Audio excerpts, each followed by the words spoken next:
मेरे प्यारे दोस्तों, आपका स्वागत है हमारे YouTube चैनल पर। सभी के मंगल की कामना करते हुए आइए, जैसा कि आप प्रतिदिन जो पंचदशी श्रवण कर रहे हैं उसी का पंचभूत विवेक प्रकरण शुरू हुआ है। आइए, सभी के मंगल की कामना करते हुए आइए हम सब मिलकर श्रवण करें उसके आगे 14 नंबर श्लोक से आगे महापुरुषों के श्रीमुख से। पूर्णमादाय पूर्णमेवावशिष्यते। ओम शांति शांति शांति। शंकरं शंकराचार्यं केशवं बादरायणं सूत्रभाष्य कृतो वन्दे भगवन्तौ पुनः पुनः। ईश्वरो गुरुरात्मेति मूर्तिभेदविभागिने व्योमवद्व्याप्तदेहाय दक्षिणामूर्तये नमः। ओम शांति शांति शांति। हम लोग पंचदशी के दूसरे प्रकरण को लेकर विचार कर रहे, अथवा उचित है, समीचीना है अथवा असमीचीना है, हित है अथवा अहित है, ये जो निर्णय कौन करेगा? तो ये निर्णय हो रहे इंद्रियों से संभव नहीं है, आत्मा कर नहीं सकता, इसलिए मना है। ये भी सिद्ध किया अर्थापत्ति से। उसके बाद ये जो मन की उत्पत्ति है इन गुणों से, तीन गुणों से, इनका परिणाम है। अतः मन में भी तीन गुण रहते, सत्वगुण, रजोगुण, तमोगुण। और सात्विक आदि गुणों को लेकर उनमें वृत्ति बनती है, इसमें मन में, और वृत्ति भी बता दिया। जहाँ सत्व अंश अधिक हो जाता है, सत्व का वर्चस्व रहता है, बाहुल्य रहता है, तभी वैराग्य है और शांति मतलब क्षमा, उदारता इत्यादि संभव है। और जहाँ रजोगुण अधिक हो जाता है, काम है, क्रोध है, लोभ है और प्रयत्न आदि होता है। यहाँ तक विचार हुआ था, यही चला था ना, तो इसलिए बोल रहे हैं सत्व संभव किम वैराग्यम, शांति मतलब क्षमा, और औदार्य बोल उदारता, ये सब सत्व गुण का कार्य।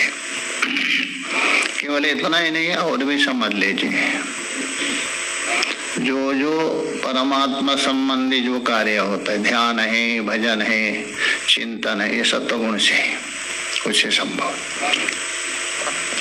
काम है, क्रोध है, काम का भी अर्थ कल बताया था, क्रोध भी बताया था। यत्न का मतलब प्रयत्न, ये सब किसका है? रजसा उत्थिता। और आगे बता रहे कि आलस्य भ्रांति तंद्राद्य विकार, ये जो कार्य है, ये विकार है किसका? मन का। तमसा उत्थिता, तमोगुण से उत्पन्न होते, प्रकट होते। आलस्य, आलस्य कहते हैं प्रयत्नेन कर्तव्ये कार्ये श्रद्धा वैदूर्येण उत्साह अभाव, ये आलस्य है। अर्थात प्रयत्न पूर्वक कर्तव्य है, प्रयत्न पूर्वक कर्तव्य कौन? स्वचिंतन, आत्मचिंतन, शास्त्र चिंतन। ऐसे जो कार्य में श्रद्धा वैदूर्येण, कोई श्रद्धा की विदुरता है, अर्थात कमजोर है, न्यूनता है, अरे क्या होता है छोड़ो, शास्त्र आदि चिंतन करने से, अश्रद्धा के कारण। विदुरता बोल तो न्यूनता, उत्साह अभाव, आपके अंदर एक करने की जोश कम हो जाता है, इसको बोलते हैं आलस्य। ये आलस्य है। अथवा कर्तव्य विषय को अकर्तव्य मान करके प्रयत्न नहीं करना, ये भी आलस्य माना जाता है। भ्रांति का मतलब भ्रम, भ्रम हो रहे ना, शरीर को पोषण के लिए सब कुछ कर रहे हैं, शरीर ये सब कुछ है और क्या, शरीर में शोभनाध्यास हो रहे, ये भ्रांति के कारण। भ्रांति जो होती है तमोगुण से, भ्रम। और तंद्रा, तंद्र का मतलब एक प्रकार से शरीर में भारीपन, आलस्य से थोड़ा अंतर है। तंद्र एक प्रकार से बस हाँ हाँ करके काम करते रहेंगे, बस आलस्य चाला करेंगे, उल्टा करने, तंद्रा है, ये तमोगुण का है। तो आलस्य है, भ्रांति है, तंद्रा है, शरीर में भारीपन है और विचार का अभाव है, ये भी लीजिए। तमोगुण में विचार नहीं होता है, विचार का अभाव होता है। ये सब जितने भी है विकार, किसका, मन का विकार, कभी तमसा उत्थिता तमो, इसलिए अपने आप को पहचान सकते हम। कल ही बताया ना व्यतिरेक, हमारे अंदर कौन सा गुण है पहचान सकते, कौन सी वृत्ति बन रही है उसको लेके पहचान सकते। यदि आप पहचानेंगे उसको हटा भी सकते हैं ना, पहले पहचाने नहीं तो कैसे हटानेंगे। किसी को हटाने के लिए उसकी जानकारी होनी चाहिए। हाँ, उसको मित्र बना के बैठे, वो कोई नहीं हटा सकता है, कोई भी नहीं हटा सकता है। हटाना तो स्वयं को हटाना पड़ेगा, ऐसा कुछ नहीं है, सब कुछ कर सकते। आपके है ना, आप तो नहीं है, यदि आपके लिए है, आपने मान लिया तो उसको दूर क्यों नहीं कर सकते?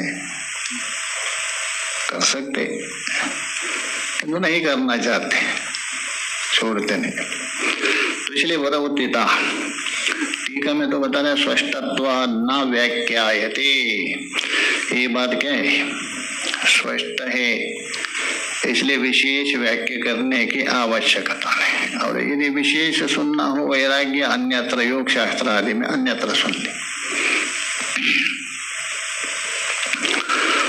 आगे बता रहे देखिए, वैराग्यादेना कार्याणि विभज्य दर्शयति। जो वैराग्यादि है ये सब मन का धर्म है, आत्मा में कुछ है नहीं। ये जो वैराग्यादि है सत्वगुण प्रधान होकर जो मन परिणत होता है, सत्वगुण प्रधानत्व है ना, तभी वैराग्य आदि है। और जो वैराग्य आदि है उसका कार्य क्या है तो बता। वैराग्य हो गया सत्वगुण का, और वैराग्य का कार्य क्या है?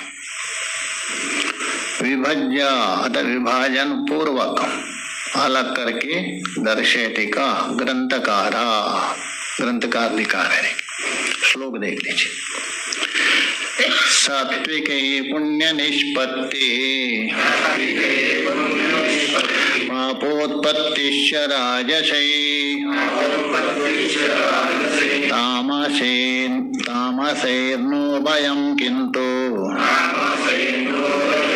व्रतायुक्षपणं भवेत्।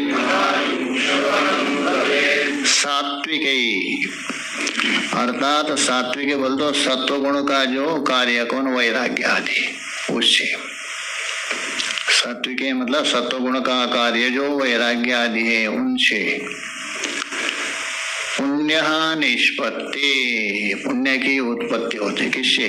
सत्व गुण से। अर्थात मन में सत्व गुण होने से उससे परिणत होने वाले जो भी वैराग्य हो, ध्यान है, भजन इत्यादि के द्वारा क्या होता है? पुण्य निष्पत्ति। पुण्य है, पुण्य किसको कहते हैं? पुण्य जो आपको आत्मा के पास लेके जाता है, ऐसा कुछ नहीं है। आत्मज्ञान के पास धर्म है, शास्त्र के जो विधान किया है वो धर्म है। धर्म जो है उससे होता है पुण्य है। धर्म से ये पुण्य है पाप है, शास्त्र ने विधान किया है। शास्त्र के द्वारा विधान किया है वो धर्म है। धर्म से जो भी होता है इतने ये पुण्य है, और पुण्य का फल है सुख। धर्म का फल है पुण्य, पुण्य का फल सुख है। तो इसलिए पुण्य निष्पत्ति, पुण्य उत्पन्न होता है इनसे। राजसी पापोत्पत्ति, रजोगुण युक्त जो मन होता है, राजसिक मन होता है, तभी पाप करता है। क्योंकि प्रवृत्ति होता है अत्यधिक राजसिक होने से, बस गुस्सा आएंगे, जिसका सिर ही फोड़ देंगे, 10 गाली देंगे, तो इसलिए पाप उत्पत्ति का कारण बनता है। तो पापोत्पत्ति तामसी, तमोगुण से क्या होता है? पुण्य है पाप, बोलो दोनों नहीं तो बहुत अच्छा है ना। तामसी नो भयम, पुण्य भी नहीं है पाप नहीं, तो तमोगुण खराब थोड़ा है, अच्छा होना चाहिए ना। पुण्य भी हो रहे ना पाप भी। किंतु बता रहे देखिए, व्रतायु क्षपणम भवेत, बस ये धरती का बोझा है, आयु को बिता रहा बस केवल, आयु को व्यर्थ गवा रहे, सदुपयोग नहीं कर रहे। इसलिए कहा आयुषा क्षण में कोपी न लभ्यम स्वर्ण कोटि भी सचे निरर्थकम नीतम। आयु का एक क्षण भी है ना, करोड़ों स्वर्ण मुद्रा देने पर भी नहीं मिलेगा। मिलेगा कल कल आके दे दो, समय बीता हुआ, आपको कहेंगे 1 करोड़ रुपए दे रहा हूं, कल का समय लाके दे दो, नहीं मिलेगा। सचे निरर्थकम नीतम, वो यदि निरर्थक हो उससे बढ़कर पापी कोई है नहीं। इसलिए किसी ने प्रश्न किया था, बुद्धिमान कौन है? जो समय को पहचानता है, सदुपयोग करता, वही बुद्धिमान है। तो इसलिए हम बता रहे, व्रतः आयु क्षपणम भवेत, बिल्कुल व्यर्थ यह आयु को बिता रहे। कहने का मतलब ये धरती माता है, उसको एक प्रकार के बोझ है, पुण्य पाप नहीं हो रहा है तो भी। सात्विक रीति स्पष्ट है, इसलिए टीकाकार उसकी व्याख्या नहीं कर रहे। आगे जो बता रहे, एतेषां बुद्धिस्तत्वाद अंतःकरणादीनां सर्वेषां स्वामीनम आहा। एतेषां है सारे इंद्रिया है, और बुद्धि रूप जो अंतःकरण आदि, इन सब का अर्थात इंद्रियों का नियामक प्रेरक हुआ था कौन? अंतःकरण। किंतु उस अंतःकरण आदि का भी एक स्वामी है, उनका भी एक स्वामी है। एक बार शास्त्रार्थ तो बहुत सभा हो रही थी, वो एक आए थे वहां से माधवाचार्य, बहुत बड़े विद्वान है। उन्होंने कहा सभी सभाओं से, देखो स्वामी आप हो सकते हैं, क्योंकि आपके पास धन है, संपत्ति है, बाल बच्चे हैं, मकान है, स्वामी किसी ना किसी का होता है ना, तो आप हो सकते हैं। और आप लोगों का स्वामी हम हो सकते, क्योंकि ये सन्यासियों के पास कुछ है ही नहीं, कंगले, तो भी ये स्वामी क्यों लिखते हैं? उनके पास क्या स्वामी? स्वामी लिखते हैं ना, है कुछ नहीं, किसका स्वामी? ऐसा उन्होंने कहा, सारे प्रसन्न हो गए। तो एक हरिगिरी बाबा थे, बहुत बड़े उद्भट विद्वान, बाद में उनका प्रसंग आ गया। उन्होंने कहा इन्होंने ठीक ही बता दिया, आप लोग ये धन संपत्ति के स्वामी है, आप लोगों का स्वामी है, इनका स्वामी हम है। वही सही है, इंद्रियों का स्वामी हुआ कौन? मन। मन का स्वामी भी एक है, वो आप है। तो ये बता रहे,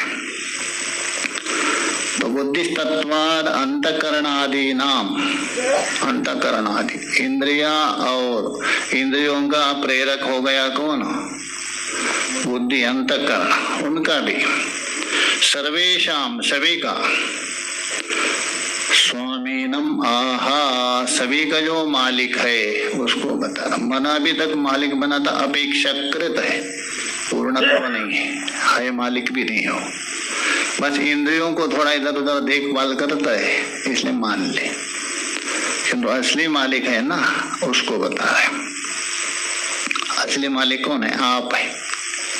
आप है कि नहीं? हाँ निश्चय।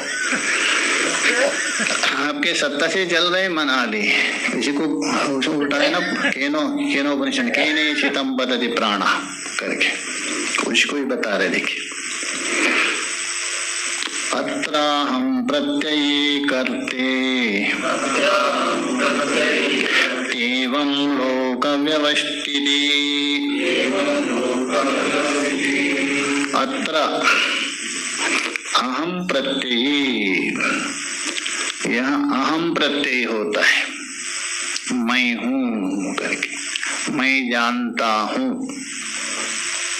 मेरा मन है मैं जानता हूं, मेरी इंद्रिया है अहम जाना में, जो अहम अहम अहम बुद्धि बन रहे, तो इसलिए बोल रहे अहम प्रत्ययी कर्ता।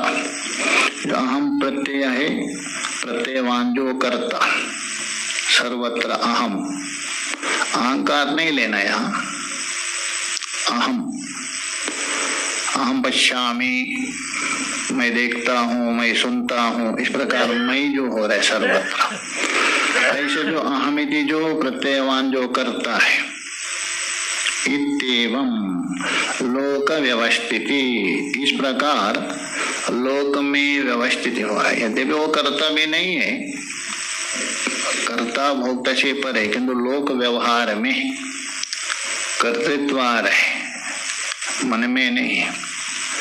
जैसे मान लीजिए घटपट को देख रहे आप,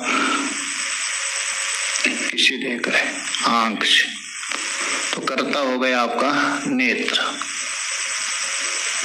पीछे भी बताया कर्मणि षष्ठी करके। अच्छा आंख को, आंख का ज्ञान हो रहा है क्या नहीं? आंख, तभी उसका कर्ता हो गया मन, और मन को भी बोलते मेरा मन खराब है, कर्ता हो गए बुद्धि, और बुद्धि को भी बोलते आज मेरी बुद्धि काम नहीं कर रहे, तभी कर्ता कौन है? मन। मन को देखने वाले बुद्धि हो गए, बुद्धि भी बोलते हैं ना मेरी बुद्धि ठीक नहीं है, तभी उसका कर्ता कौन हो गया? आप। अहम हो गया मैं, और मैं का कर्ता कौन है? स्वयं मैं, दूसरा कोई है नहीं। जैसे भगवान शंकर जी का विवाह में 3 पीढ़ी का नाम पूछते हैं ना, तो आपका पिता का नाम कौन है? ब्रह्मा, क्योंकि सृष्टि का कौन है? ब्रह्मा है ना सबका, उसका नाम कौन है? उसका पिता का नाम विष्णु। नाभि सिंधु कमल है, भगवान के नाभि कमल में उत्पन्न हुए ना, ब्रह्मा का पिता विष्णु, और विष्णु का पिता कौन है? तो स्वयं मैं हूँ। ऐसे 3 पीढ़ी, मेरा पिता ब्रह्मा है, ब्रह्मा का पिता विष्णु है, विष्णु का पिता कौन है? स्वयं मैं हूँ। जैसे अहम करता है, अहम कर्ता का कर्ता कौन है? स्वयं, उससे आगे नहीं जाएगा। तो इसलिए बोले लोक व्यवस्थिति, ये लोक में व्यवस्थित है, तो जो करता है सबको नियंत्रण कर रहे हैं, मन बुद्धि आदि सभी को नियंत्रण कर रहे हैं। ठीक है, मैं देखे अहमिति प्रत्ययवान, अहम अहम प्रत्यय वाला होता है सर्वत्र। जो अहम अहम होता है मम का होता है, मेरा मेरा, उसका साथ अहम होता है। अहम जानामि, ये मेरा है, मैं जानता हूँ। तो इसलिए कर्ता मतलब प्रभु इत्यर्थ, कर्ता का मतलब मालिक, प्रभु, सभी का जो मालिक है, सभी का जो प्रभु है, कौन है? अहम शब्द का वाच्य है। लोके ही कार्यकारी ही प्रभुरित्येवं उपदिश्यते, क्योंकि संसार में ही बोलतो यस्मात् कारणात्, लोके बोलतो संसार में कार्यकारी, कार्यकारी बोलतो कार्य करने वाला अथवा करवाने वाला भी उसका प्रभु है। इत्येवं उपदिश्यते, उसको प्रभु कहा जाता है, मालिक कहा जाता है, कर्ता कहा जाता है, कार्य करवाने वाले को, सभी को प्रेरणा देने वाला, कोई भी कार्य लीजिए उसको प्रभु माना जाता है। प्रभु बोलते मालिक, उसको कर्ता माना जाता है। वैसे ही सारे इंद्रियों को, मनो को प्रेरणा देने वाला है, नियमन करने वाला है, तो उनका प्रभु है कौन? अहम। इसलिए वो स्वामी है इन सब का। उपदिश्यते, आगे जो बता रहे, ये जो भौतिक ज्ञान है, भूतों के बाद जो भौतिक है उसको लेके बताने जा रहे हैं। एवं जगतः स्थितिम अविधाय, एवं तो इस प्रकार जगत है उसकी स्थिति को कथन किया। आकाश आदि की उत्पत्ति से लेकर मन तक, ज्ञानेन्द्रिया, कर्मेंद्रिया, ये सब मंत्र, जगत की जो स्थिति है उसको कथन करके इदानीम, अब इस समय में, तस्य भौतिकत्व ज्ञान उपायमाह, ये सब है भौतिकत्व है, पारमार्थिक नहीं, भौतिक है। भौतिक बोल दो भूते भव भौतिका, अथवा भूतों का विकार होने से भौतिक, इसलिए बोलते हैं ना हमारे शरीर का है पांच भौतिक, बोलते हैं ना पांच भौतिक शरीर, जानते हो ना, वो समाचार वाचक भी बोलते हैं, उसका पांच भौतिक शरीर को दफनाया गया। पांच भौतिक क्या है पता नहीं, तो बोलते तो है। तो भूतों का विकार है, तो इसलिए भौतिकत्व ज्ञान, जो भौतिक ज्ञान है उसका उपाय महा, कुछ तीन ज्ञान होता है ना, भौतिक ज्ञान, अधिदैविक ज्ञान, आध्यात्मिक ज्ञान। तो इसलिए जो भौतिकत्व ज्ञान उसका उपाय बता रहे, देखिए श्लोक देख लीजिए। स्पष्ट शब्दादि युक्तेषु भौतिकत्वमतिस्फुटम् अक्षादावपि तच्छास्त्रा युक्तिभ्यामवधार्यताम्। स्पष्ट शब्दादि युक्तेषु, स्पष्ट का मतलब है स्थूल शब्दादि गुण सहित जो घटादि वस्तु, उसको बोलते हैं स्पष्ट शब्द। तो स्पष्ट शब्द स्पर्शादि से युक्त, क्योंकि एक शब्द स्पष्ट होता है, एक अस्पष्ट होता है। स्थूल में है रूपादि स्पष्ट है, सूक्ष्म में रूपादि स्पष्ट नहीं होते। रूप तो रहेगा, जैसे परमाणु है, पृथ्वी के परमाणु अथवा तेज के परमाणु, रूप तो है किंतु अस्पष्ट है। इसलिए बता रहे स्थूल शब्दादि गुण सहित, उन गुणों से युक्त जो घटादि वस्तुओं में, ये हो गया स्पष्ट शब्दादि युक्तेषु। भौतिकत्वम, ये जो भौतिकत्व है अतः भूतों का विकार, अतिस्फुटम, ये स्पष्ट है, क्योंकि इंद्रियों के द्वारा ग्रहण कर रहे आप। स्पष्ट किसको मानते हैं? इंद्रियों के द्वारा यथावत ज्ञान होता है स्पष्ट, इंद्रियों के द्वारा यथावत नहीं हुआ अस्पष्ट। बोले अस्पष्ट लिखा है, स्पष्ट नहीं लिखा है। तो भौतिकत्वम, इनमें किनमें? स्पष्ट शब्दादि से युक्त है। कौन? घटपटादि जो भी रूपादियों के सहित, इनमें भौतिकत्व क्या है? अति स्पष्टम बोल दो, बिल्कुल स्पष्ट रूप से भान होता, मतलब इंद्रिय आदि प्रमाणों से इनका ज्ञान हो जाता है स्पष्ट। अक्षादो भी, अच्छा ठीक है, नेत्र आदि तो अति स्पष्ट है नहीं ना, स्पष्ट शब्द आदि से युक्त हो गए कौन, घटपट आदि, ये तो आपको अति स्पष्ट हो गया। किंतु जहाँ स्पष्ट शब्द आदि से युक्त नहीं है, रूप आदि से युक्त नहीं है, अच्छा नेत्र में रूप है क्या, नहीं है,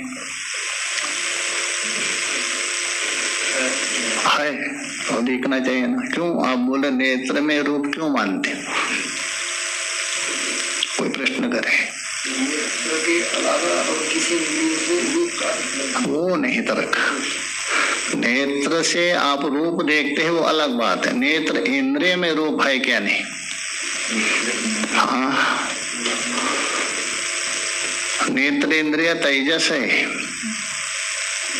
तेज से उत्पन्न है ना, इसलिए नेत्र इंद्रिय को तेजस है, तेजस हो तो उसमें भी रूप है, किसमें, नेत्र इंद्रिय। तेज से उत्पन्न होने से नेत्र इंद्रिय क्या है, तेजस है, तो तेज होने से रूप तो रहेगा ही, लक्षण क्या है ना, सममायन रूपवत्तम, उसमें भी रूप है। किंतु ये जो स्पष्ट रूप से प्रकट है, अनुमान गम्य है, अनुमान से सिद्ध किया जाता है, न्याय में सिद्ध किया अनुमान से। नेत्र इंद्रिय भी क्या है, तेजस है, और रूप है किंतु अस्पष्ट है। उसी प्रकार आपने तो इंद्रिय है, उसमें भी स्पर्श है किंतु अस्पष्ट है, स्पष्ट नहीं है, तो इसलिए बोला अक्षादोपि, अक्षादो बोल तो चक्षुरादि में भी, ये जो शब्द आदि मतलब ये भी रहेगा, जो जो कारण में है उसके गुण इसमें भी रहेगी, किंतु कैसा है वो अस्पष्ट है, तो अस्पष्ट होने से तत्शास्त्र युक्तिभ्याम अवधार्यताम, इसका निर्णय किससे करेंगे, शास्त्र से और युक्ति से।